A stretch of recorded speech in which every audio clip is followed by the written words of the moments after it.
Welcome back, everybody. We're here with Russ from the ThunderCast to talk about Marshall and Georgia State playing this Thursday. Thanks, Russ, for coming on and talk with us. We had a scheduling snafu last year where we couldn't make this happen, so I'm happy that we can finally get together and everything. Thanks for joining. Oh, thanks for having me. I always enjoy doing this, and it's the first time being on your show, and it's an honor to be invited. All right, he's not bad. He doesn't watch us. All right, well. With the pleasantries aside now, I've got to give you some shit, man. I got to give you crap. What the hell happened last week? You're up 20-something points to... I don't know what you're talking about. The trash down south. No, we had a bye week. We didn't play last week. Bye week. No, so we're up 20 points, roughly 7 minutes to go. And then the refs called the worst interpretation of intentional grounding that I've ever seen, and then they did it to Southern to make up for it on the same type of play. Like the receiver ran the wrong route, and they're like, "No, that's a safety," and so that just started it, and it was a comedy of errors. Even though I didn't find it damn funny at all, but it was like everything. You get one first down. And it's over. So we get the first down, gets called back for holding. It was like fumble. And of course, their quarterback was out from what probably should have been targeting on our guy, and they didn't even review it.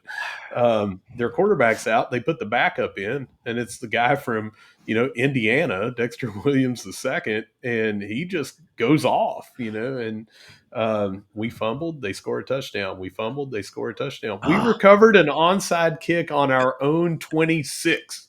And we got a first down, and it got called back for the hold. The very next play, fumble. They go down and score the winning touchdown. I mean, it's the damnedest thing, man. I'm just glad it's over. I got into a yelling, arguing match with ChatGPT over the weekend about holding. I was like, we've all seen holding. There's all the jokes about it's on every play, but they only call it when it hurts your team and everything. And I'm talking to ChatGPT, like, explain to me why holding is a bad thing, and it gives me some whatever. And I'm like, no, that's done. I was sitting on my porch, drunk, arguing with my phone about holding. So I feel your pain, but man, we were. I feel like we're not good enough friends if he's out there talking to his AI. It's not even AI, I don't think. Yeah. GPT. 3-year-old answers about holding.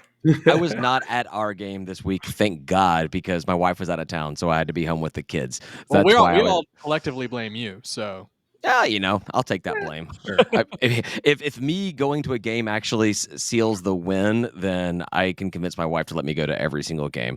That's right. But all right. Sorry, we'll just forget about that trash down south stuff. Yeah, it didn't happen. No. So I guess our two programs are kind of in the same kind of boat right now. We didn't know exactly what to feel about the season starting, and there's been some good, there's been some bad. Mm-hmm. What is the kind of general consensus around the Herd fan base, and is Coach Huff on any kind of hot seat, or what's it like over there? Well, so there's a lot of fans that were just absolutely going off during the game, even when we were up 20 points, because they expected the other quarterback to start and he didn't. And you know how fans are, us included. We seem to know it all, and if only they would do exactly what we thought, they'd go undefeated every year and win every accolade and win every game 75-0. But when we were losing the game, and I don't mean like we were behind, I mean like the game was slipping away. Everything was fire huff, and it hasn't stopped. And it's not all fans, but the majority of Twitter and Facebook and social media. The fans that get on there. Mm-hmm. He is in the last year of his contract anyway, so there's only 6 more games that he's contracted for, unless we get a bowl game or a conference championship game and a bowl game. So anywhere from 6 to 8 games is all that's left. There's been no extension or anything like that. So everyone is wanting him to be fired when you've got only half a season left. Well, let him play out. if that happens, we can't reason with these fans that we're trying to educate them about this. But if that happens, that messes up your recruiting class. You're not going to have a coach that is available right now that is your guy. Who's going to let you talk to them? So you'll have an interim coach the rest of the year. All it's going to do is justify some emotions that people had over a game or a series of games or whatever, and it's senseless. So you wait until the season's over and see how it goes, and if he'll either get extended or he won't at that point. I am a pretty big believer in if you lose to TDS, your coach is on the hot seat. Period. Period. End of story. I put our coach on the hot seat after ours, and he's only like what? How many games in? 4 or 5, something like that. You put him on the hot seat during the game. Well, you can't lose against TDS. So, well, Russ, you're on the hot seat. What are they going to do? Are they going to extend Huff, or that's it? If I had to answer right now, and this Right is, now. I mean, I have zero inside knowledge or anything like that.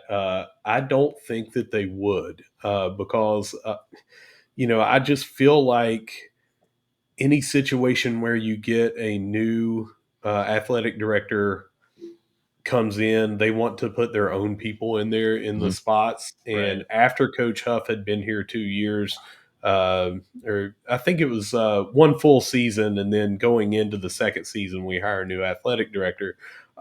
His contract's up. There hasn't been an extension announced, and it's halfway through the final season. It just seems like it's pointing toward they won't. Now, I personally would like to see him stay. I think that he's been tremendous here for the program, doing everything the right way as far as players are graduating. We're bringing in players in the portal, and right now, if you can't navigate this portal, you don't have an advantage whatsoever. You're just going to lose due to attrition, and he's managed that. But while he's doing that, he's bringing in people that aren't going to be in the headlines for, so and so went to jail, so and so got kicked off the team for this. He's bringing in good, solid men of character. They love him. He's just doing a lot of the right things. The problem is we have not seen that translate into the consistent 9-3, 10-2 that unfortunately our fan base has come to expect. Yeah, I gotta say, I feel like your team is like an App State team, but they're not performing at the App State level, right? Not this year. Take this year Sure. away from App No, State. I know exactly what you mean. Yeah. And we all got spoiled back before the move up from what is now FCS to FBS. You win a couple of national titles, and you have even before Randy Moss and even before Chad Pennington. I mean, we were putting people in the pros consistently from little 1AA, and you win a national championship, and you're in the national championship from like 91 through 96. Those last 6 years we were there, I think we were in the national championship 5 of those 6 years. So you're just putting up like these expectations that you can't realistically uphold. But then we move to the MAC, and 5 out of the first 6 years, or 5 out of our 6 years there, we win the MAC championship. And we're playing some of these big teams. We go to Clemson and beat Clemson as part of an undefeated 1999 and finished in the top 10 in the country. And that was our third year in FBS, or what is now FBS. So fans kind of got spoiled with that. And then when you don't do that, the natural reaction is, well, if you just can this coach, get somebody else in here, we can go right back, and that's what we're going to be doing. Undefeated every other year, and lose some here and there. In today's college football world, that is so ridiculously hard to do. So it's expectations that just aren't realistic. Sure. What was going on back then with Marshall that just kept them consistently doing so well? Was it, we see teams like, Appalachian State had a very, easy transition from FCS to FBS. Jimmy Madison, as much as I loathe that entire program, has set a new standard on how you, I shouldn't say standard. They've just like, whatever about this transition and everything. What kept Marshall just being so competitive in that transition and at that level? Man, I just the coaches that we had Jim Donnan, and he left us to go to Georgia. And I mean, that's crazy. So who do we get? We get a former Marshall football player, Bobby Pruitt, who was the defensive coordinator at Florida at the time, and he transfers, and it's the very last season that we're going to be in 1AA. And I said transfer, but he came here, and a guy transferred with him. It was the backup quarterback for Florida, Eric Kresser, transfers with him, and we had Randy Moss coming in as a true freshman. So you've got Florida's defensive coordinator and their backup quarterback who had come in and like thrown better than Danny Cannell when he got injured in a game, and then the best college athlete in the country at the time, is coming there, one of the best wide receivers of all time. Yeah. And we already had a stable of running backs of, this defense, but you know how it is. Everyone loves a winner. So the fan base is there. It's energetic. The donations are up on that. You're transferring up. You need to level up your money. So people are giving more. They're investing in the program.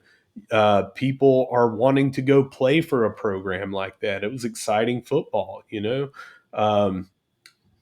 was just one of those things. Winning cures everything. Yeah. And when you're winning and winning and winning, it's really hard to get away from that. Yeah, We you want hear to that, try Panther that. fans? Over, Yeah, all you gotta do, guys, win, Just go win. undefeated a few years in a row, and everything will be fine. I know you said unfortunately we have these high expectations of 10 wins. I'm like, oh, poor you. Oh yeah, we're slumming it over here if we win 10 wins. We're still searching for that first 10-win season. Hell, Yeah. we're still searching for that first 8-win season. Or did we get 8? Or were we searching for 9? Did we get 8 with a bowl game? Is that what we did? I thought we got 8 with a bowl game, maybe. We got 8 with a bowl doesn't game. count. Yeah. It's not even real football. Yeah, no, but did you hear that, Panther fans? Give money. Yeah. And the order of giving money is join the State of Atlanta Patreon page at patreon.com/Atlanta. 2, give to the NIL, all blue NIL, and then give to the PAC if you need to. If you still have some leftover money. You shouldn't have any left by the time you finish the first 2. Exactly. You guys, you got another question for us before we keep on going on? Ryan? No, I just was I was wanted to point out your rad barrel in the background there. Yeah, this is pretty awesome. is my place in the podcast. I talk about random stuff, but I just think it's cool. You told me about it beforehand, but if you want to take a minute to let us know about this, so it's cool. fraternity brother of KD and I, the other host of the ThunderCast, watches our show all the time. And anytime we're on other shows, like he'll probably watch this. He consumes our content and stuff like that. And we had an event, an alumni event, and someone had made a liquor cabinet, a bourbon cabinet out of a barrel. It's hinged and it comes open, has shelves, lighting, all that in it. And we're sharing that around, the photos of it. And he's like, hey guys, I do stuff like that. I would have made that. You didn't have to go somewhere else. And we're like, oh, we didn't know, And he was like, yeah, so anybody ever wants something like that? And jokingly, I said, yeah, I want the top of a whiskey barrel. And I want that to have like it's burned into it. I want our logo, and he did it. And all of a sudden he sends like a photo of 2 of them, one for me and one for KD, and just DMs us and is like, hey, here you go. When you going to get these? And, he's 2.5 hours north and everything. And he was like, these will not ship, they're heavy. So, we eventually get them and things like that. And I got mine up and KD's still getting ready to put his up, but I think it's freaking badass. Yeah, it's rad. And now, just to tell you about the logo itself is, we kind of designed that with a profile of a buffalo head, because when we were trying to come up with a podcast name, you guys were talking about trying to come up with a name for your show and things like that. Mm-hmm. We're brainstorming before we have it. And we're both kids born in late 1979. We grew up watching the ThunderCats. And we were the Thundering Herd and podcast. And we were like, how about the ThunderCast? And we looked it up, and there were a couple out there kind of about the Thundercats, but nothing that was out there that would prevent us from doing this as well, choosing that as a name. So we did it, and we did like a parody font of the Thundercats and put that up there with that logo instead of the cat head, we did the buffalo head profile and had that out. We just did that for a month or two, try to get the name out, and then we came up with our own font. Yeah, there's an alternate reality where we're called the ThunderCast. So I mean, because of ThunderCats, right? Panthers, ThunderCats, like so actually, and throw up there. Ryan, I'm not sure if you remember this. I don't even know if we were, that tight of friends back then. But the very first shirt I ever made for Georgia State was the ThunderCats logo with the blue and the white, and I even had. I don't think I have it now, but I had it. And I had our "On the Loose" printed on the back of it, and that's awesome. So we're on the same generation there, man. You and I are right there together. Panthro would fit so well as as an alternate logo for you guys. I love it. You mentioned Randy Moss has come up a couple of times, and I don't really have a Randy Moss story except for, I never really saw any interviews with him, or, I obviously knew who he was, and a phenomenal player, I know him more from the NFL than from Marshall. But man, when he finally got that job on Fox or CBS or NFL, whatever one he's on right now, that man is from West Virginia, isn't he? Man, he has got that southern country draw. You would not believe how much it has cleaned up since the days of high school and everything. And that's John Kruk is from West Virginia, just a different part of West Virginia, and he still sounds like he's from a part of West Virginia when you hear him. But it's so much better than when he first broke in. And people talk about my. How I pronounce things and things like that. And I'm like, you have no idea. If you go to where I'm from, town in southern West Virginia that has a town, it's a population of about 400. And it is like straight out of 1800s Appalachia, which is like the Scottish Highlands came over here. And that's why all the vowels sound so different. I mean, it is a different world in some pockets of southern West Virginia. Yeah, I'm from Memphis originally and moved down here, and I've got half sisters, much younger than me back there. And when I first moved down, and I got made fun of for my southern accent, and I guess I cleaned it up a little bit. I would go back and see my family. My sister's like, "You talk funny." Yeah. I'm like, "Did you just hear yourself? Yeah. Did you just hear yourself say that?" All right, back on topic. Tim, you got a question? Oh yeah, I think two of our favorite topics on this podcast are realignment and schedules. Right, Ryan? Uh-huh. Yeah, sure. Who cares? Yeah. I like realignment. Schedule talk. Count me out. It's boring. I'm like, just win, baby. I don't care about the schedule. Exactly. Just gotta win them all. Exactly. So you guys moved up, obviously, from AA MAC. Then you came to the Sun Belt. We were ecstatic when you guys joined, along with all the other teams that joined with you. How happy is the fan base in the Sun Belt? Is there any we don't like this, or we love this, or what else is out there? Once a year, you'll get someone on social media that'll say something like, "I wish we could go back to the MAC." Ooh. And I really want to just go out and run into traffic and hope a car hits me. I'm ecstatic. Most of our fan base is ecstatic. You have teams that care. I mean, we got put into Conference USA, and the year that we go in is the year after everyone had left. That was Louisville, Cincinnati, things like that.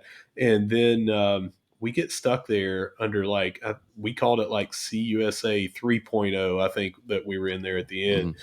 And then all of these teams are getting picked for the American Athletic Conference after their exodus is announced. And I'm just looking and I'm like, why would we want to go with Rice and Charlotte?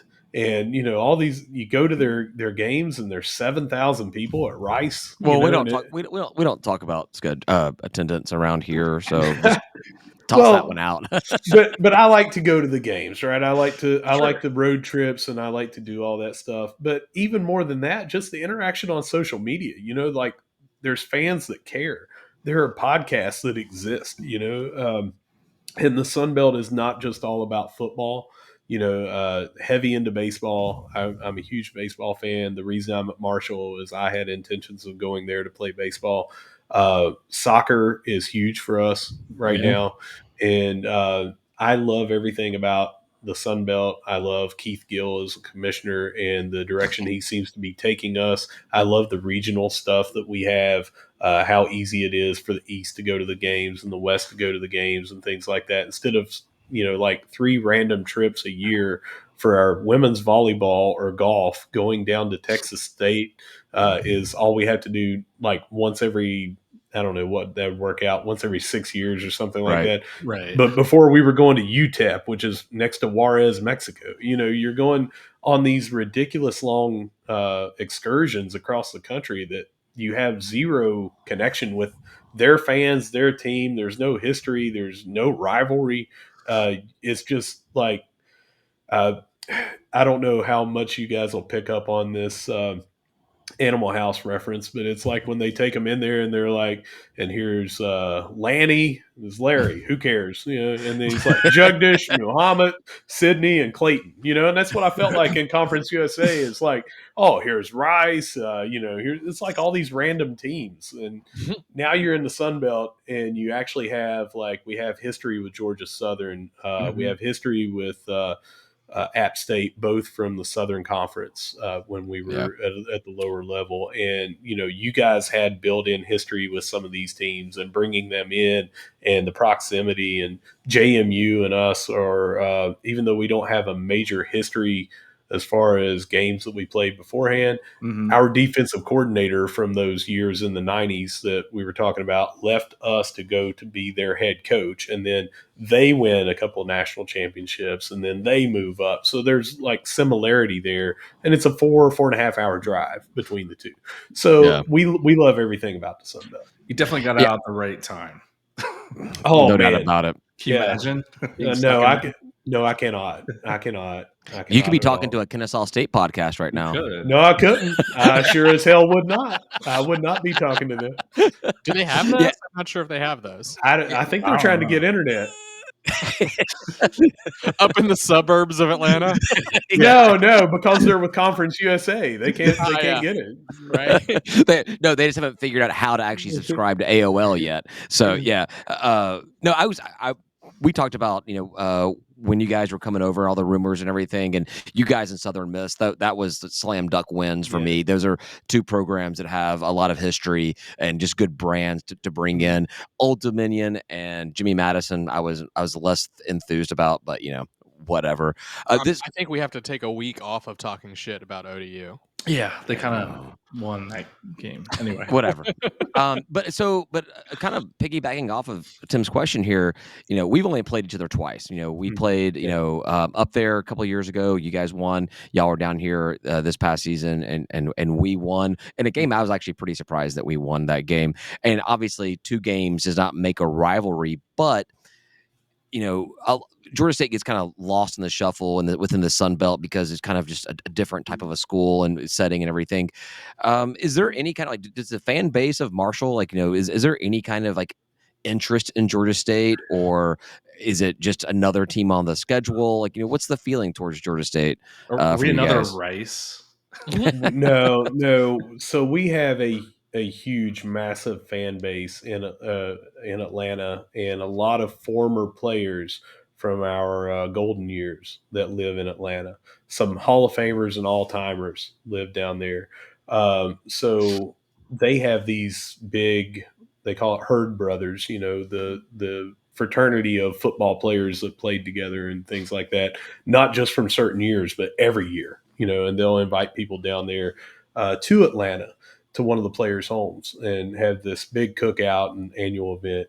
So there is a lot of people that enjoy going down there, and it's going to Atlanta, and it's 8 hours or so away, whatever it is on the road trip. I think the rivalry, or if you don't use that word, the annual playing of each other will mean more after we've had more than 3 times that we played each other. Sure. There's going to be a game that maybe it's like the game that we had last week that we don't talk about anymore, but a game like that can sure trigger a rivalry, and it could be in basketball, it could be in soccer, it could be in, any kind of sport that, it's an upset or a great game or something. we had a bowl game with ECU where Byron Leftwich, we were down 38-8 at halftime. Byron Leftwich brought us back. We win 66-61. That's I mean, insane. insane game. Well, that immediately had some kind of rivalry. So every time we played them since then, but we kind of had a connection to them with the plane crash and everything from, that's where we left. Oh, I didn't know that. I did not know that at all. We left a game from at ECU, and the plane crashed at the airport into the mountainside where our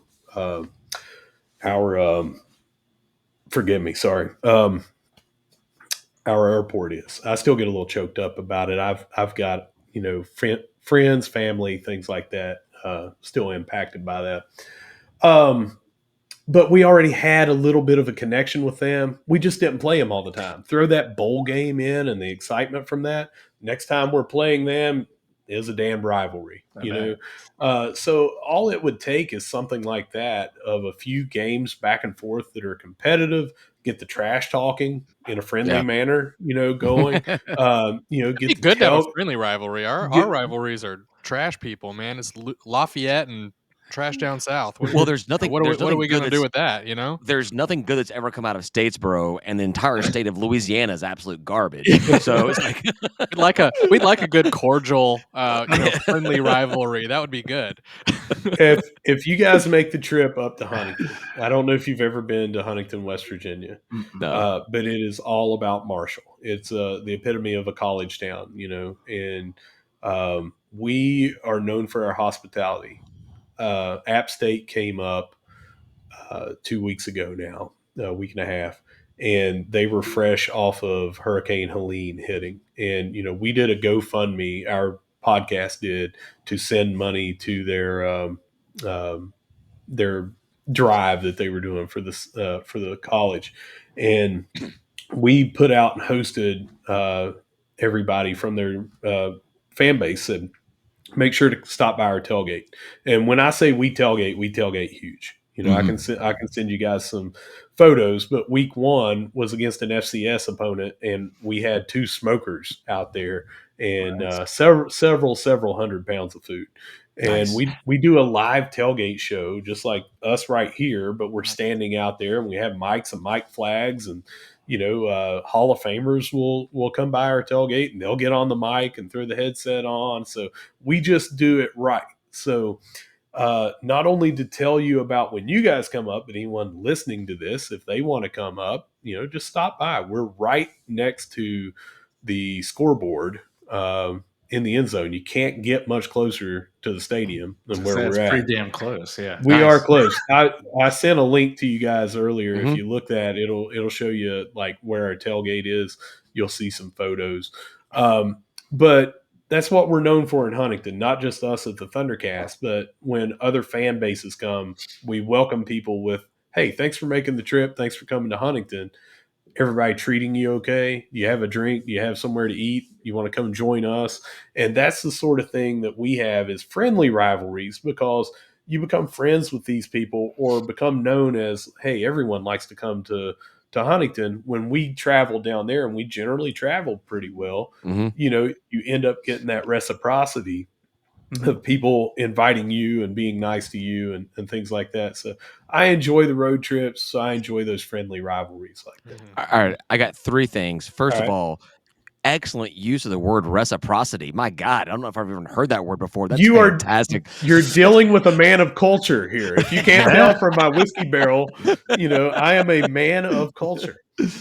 Second thing is, I think that's at least how we consider our podcast and our tailgate is the exact same way. Is like, if an opposing fan walks up, we're going to give him a little friendly jab, but we're going to offer him a drink, and we're going to offer him some food, and we don't do things probably on the scale that you guys are doing. It sounds like our record is 1 smoker at a tailgate.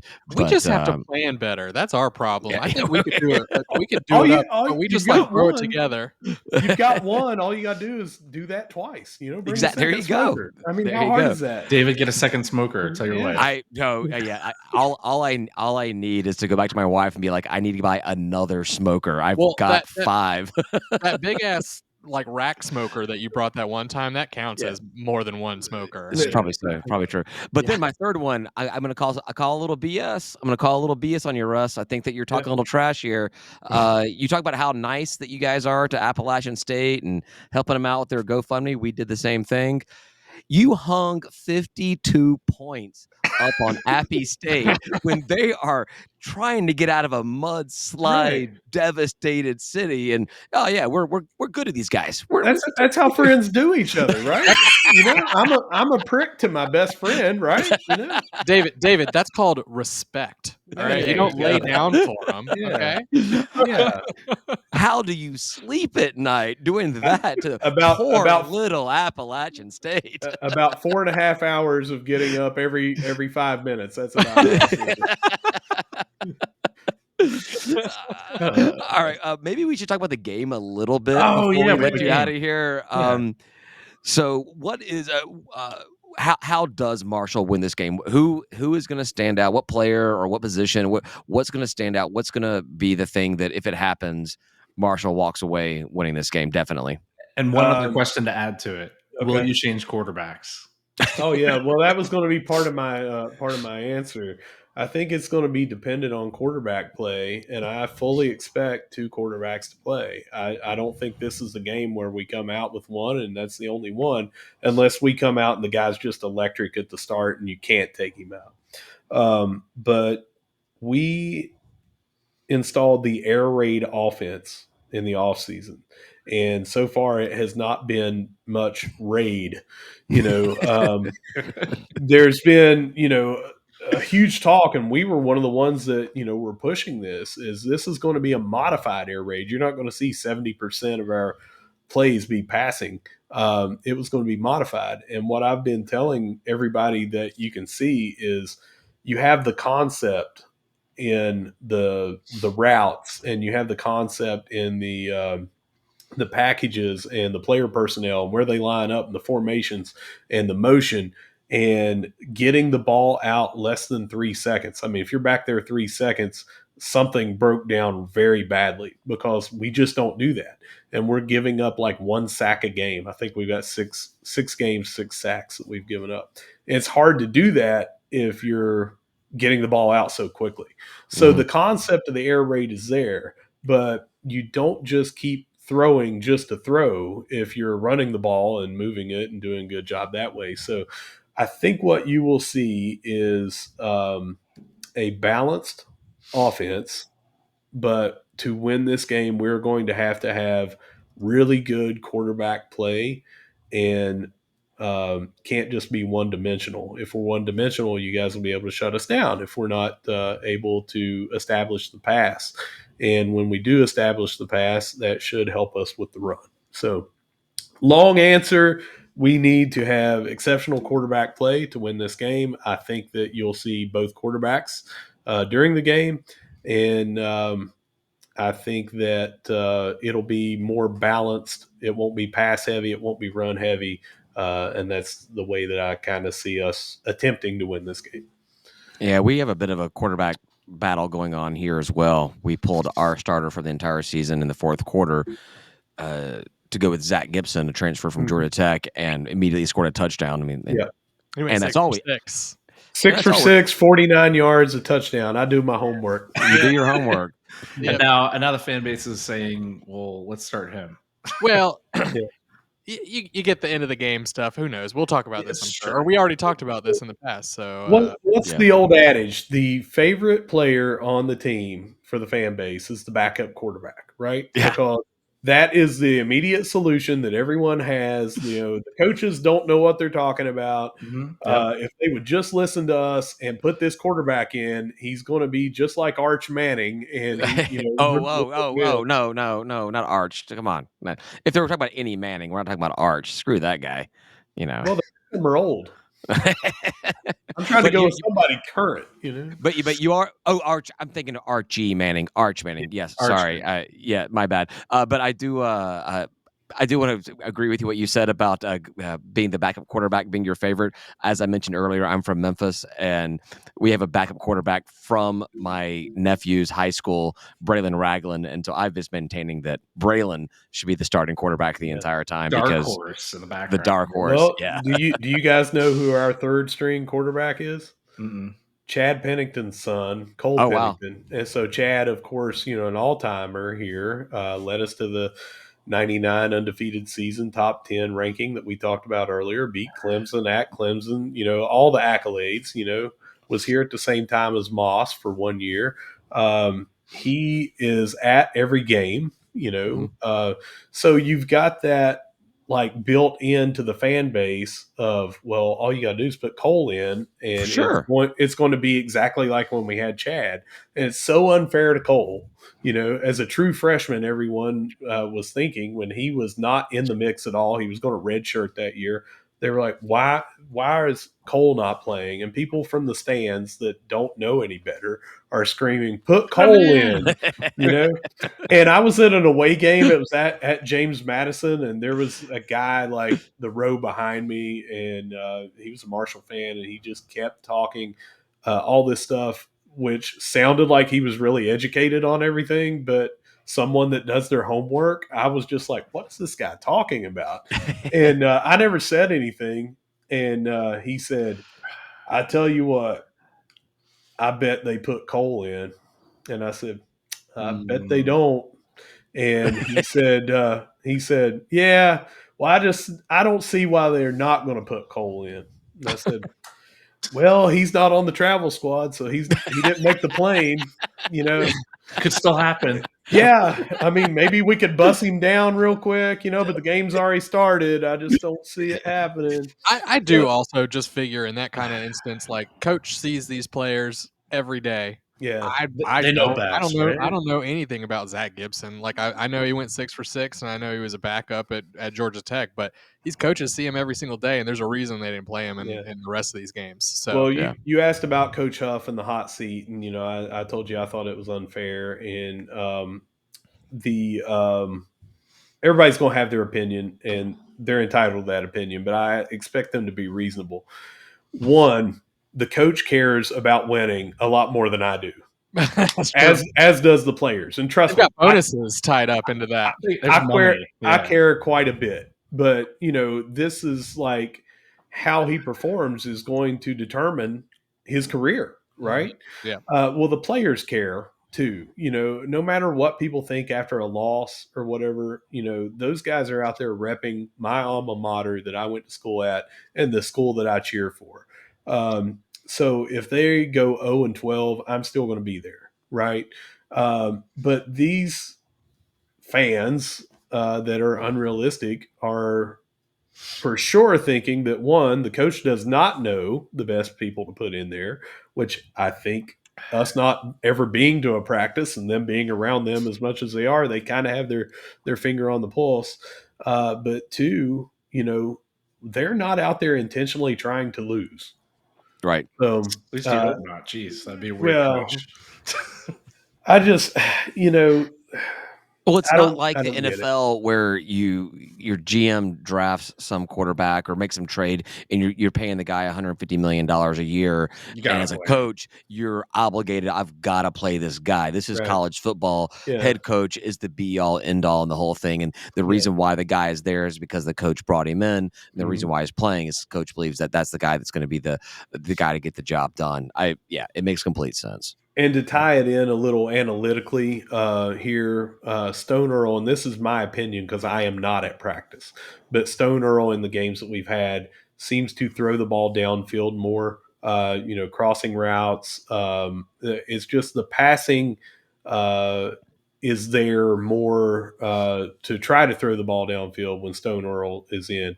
Braylon Braxton is not a bad passer, but he does not throw as accurately as Stone does downfield. But he is a much better runner because he's 6'1", 220. So when he's doing a quarterback draw, or if the receiver is not open and he says, okay, we got less than 3 seconds, time to tuck it, time to run. he's a hard guy to bring down. He's a big guy. He's an athletic guy. So they both bring different things to the table. It's not like one is like horrible and the other one's electric and the coach is playing the guy that's horrible. It's that they bring different things to the offense. And what really happened is that App State game, we put in Braxton because App State's run defense has not been good this year. So we only threw 14 times, and it was with short passes. We basically just ran all over them.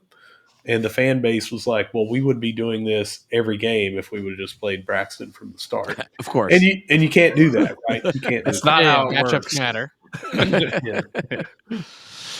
All right, we've gone a lot longer than I told you we would go, but I have one last question before we let you out of here and go on with y'all's show and everything. But this is a Thursday night game. How do you feel about Thursday night games? Does it change the attendance in Huntington? What's going to be the atmosphere that the players and Georgia State fans could expect up there? Yeah, so I don't like the midweek games.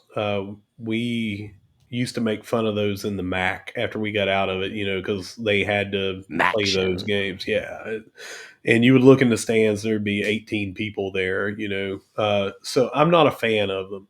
One, it drastically reduces tailgate time. Not for me, because I'm still going to be out there at noon, but People got to take time off to do it, I do want people to come to my tailgate, So a lot of people are not going to get there until like 5:30, 6 o'clock, and that's going to drastically bring down the energy and the atmosphere before the game. You're going to have a lot of people that, hey, I work evenings, at the hospital. We've got two major employers in town or hospitals.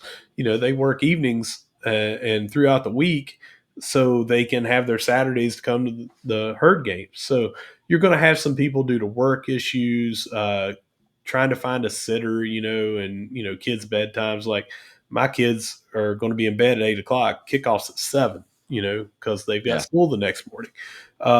It's just tough for a lot of people. Throw in a game like last week, and you've got fans going, don't go to the game, speak with your wallets. We want Coach Huff fired. And they're putting that all over social media. It's just a recipe to not have a good crowd. Yeah. At least it's not Tuesday. Yeah. You got out of Conference USA at the right time with these Tuesday, Wednesday games. I did see one of your companion, another Marshall podcast that Running with the Herd, and they were advocating people to not show up and students not showing up on Thursday. And I'm like, retweet. That's the easiest retweet ever. Yes, I do not need any fans in the stands for that game. Don't show up. Let me tell you, man, this is nothing personal against those guys, but that is utter horseshit. That's the worst advice ever. We agree. That's why we're pushing it. And I would tell them that, but we have been advocating the different, the opposite of that is that when does family need you the most? When they're down, right? Yeah. And when does a team need you? They need us to be there and create that energy and say, we're still here. We're here to support you, but let us also be loud and crazy and create a good environment for, make it difficult on the visiting team. So I'm going to be there. I know a bunch of people are going to be there. I've seen a lot of people backtrack what they had said about you should boycott and students shouldn't go and things like that. So I'm hoping that there won't be a major dip in attendance. But, man, we had James Madison come there last year, and it was a cold November game, and it was a night game on Thursday night, I think it was. May have been a Wednesday, but midweek, and the environment was not the same as what it would. Sure. And the other thing that I didn't talk about is it's less likely for your fans to be able to make that trip. But we also have a lot of people that aren't in Huntington or 30 minutes from Huntington that are fans. We have them in Charlotte. We have them in Atlanta. We have them in Florida. We have them in Virginia and Kentucky.